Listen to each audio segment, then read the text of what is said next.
Okay, gentlemen, well, we're all here to talk about Bobby Moore, who these four illustrious gentlemen played with and I watched many times and admired.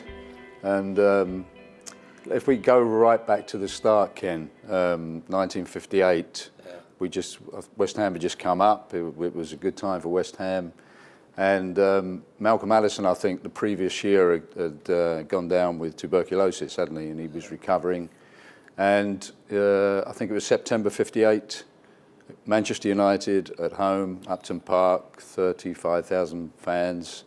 And I think the manager, Ted Fenton, asked one or two senior players, should he play Malcolm Allison or should he bring in this 17-year-old, fresh-faced youngster called Bobby Moore? And I think as a result of his discussions, I think he decided to bring him in. Can you remember that game?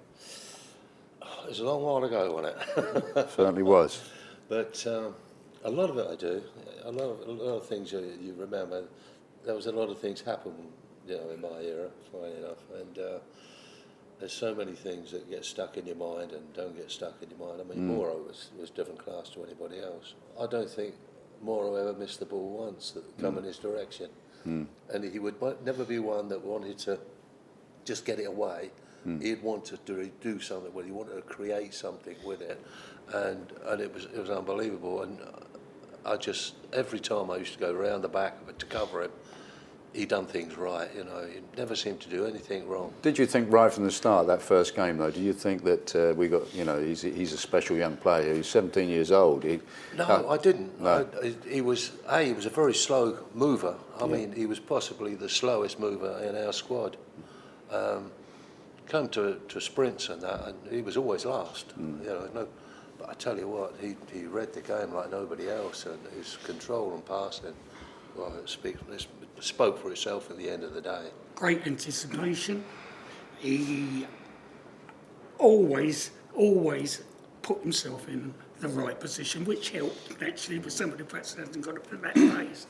So he's and two great feet, two marvellous feet. 1964 obviously was 63-64 was the great cup run and cup final, and we'll go into the final in a minute. Probably the best game of that run was the semi-final, wasn't it, at Manchester United against Manchester United at Sheffield Wednesday, Hillsborough. It poured the rain all day, didn't it? The pitch. Yeah. I mean, I'm not sure they would have played on it now, would they? What can you remember of that game, particularly with Bobby Moore? Obviously, you scored in that game. Two goals? A couple, yeah. Yeah, exactly. Yeah. Two in that game. And I suppose the outstanding, well, when you look back now, you turn around and you think about the goal that Bobby created for Jeff Hurst with that long ball down the side, and Jeff was in for the third one, which, of course, the two of them done in 66. In 66, World Cup, yeah. It was almost a trademark West Ham move, wasn't it? That's dead right. Yeah, it's dead right. Yeah. So.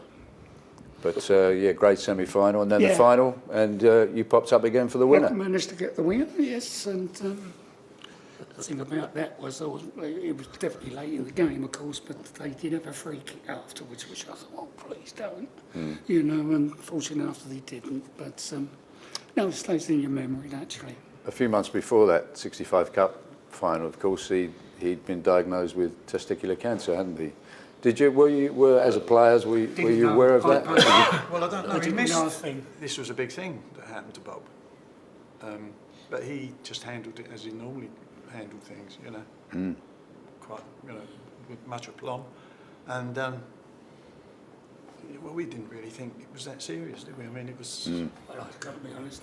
You didn't know? Didn't know. No. There was no great hoo-ha about those things. I think you heard about it within the club, Ken, but I've got to say, he would have had a set time where he couldn't play.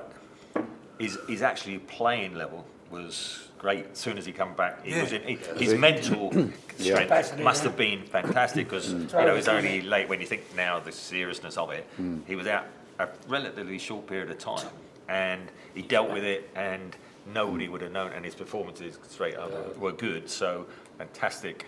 And which probably conveyed why he was successful as a player. I think in 66 and 70, his performances in those two World Cups were so awesome, and his respect and admiration in other countries when I say it was greater than even back here, I think no one, if you'd gone out into the other, you didn't realise how much esteem he was looked. I mean, it was buddy mates with Pally and Beckham, all the big names. As soon as they had to come up and embrace him and everything, and he was hailed as one of the very greats. And it's probably, you know, having seen it over the years, as we sit here now, Bob was one of the greats, but perhaps it's 66 and no one quite realised the level he'd achieved, because who was to say England was not going to win, you know, World Cup for another 50 years? And He kept a level head, didn't he? Yeah, All the way but through. he's almost, Thatcher has grown, Yeah. isn't it, over each decade, really. The West Ham have got this Lifetime Achievement Award, and I suppose no one, and they're going to obviously do that at the end of season dinner, no one probably deserves it more than Bobby Moore. Just a perfect person. He was great at everything. Everything he'd done was great. Football master. Never Football spoke about master. other players. You know, Ron used to ask him I sometimes. lost count of the times I used to go around the back of him, because I knew full well he's not just going to get it away. He'll want to create with it. You could count on one hand over a lot of years how many times he missed it. Hardly at all. And it was incredible. He was an incredible person. What about you, Ron? I just feel, whenever I was in that dressing room with him, totally in awe of him. You know, you just sense that he gave me the greatest pleasures playing with him for West Ham, of course, but I just loved every minute of it. And I put 3/4 of it down to Bobby Moore. Trev? Well, I mean, it was a privilege as a youngster to play with somebody of that level. And I think, you know, it's sometimes overused or what, but you can look back on now and say he, over the last 50 years, is a genuine world football legend. He was known throughout the world, like a Pele, like a Beck. You know, there's a very few, you know, for their playing ability and what they achieved at world level. And so, for an East End lad and that, that obviously we love him from a West Ham point of view, but he was much bigger than that.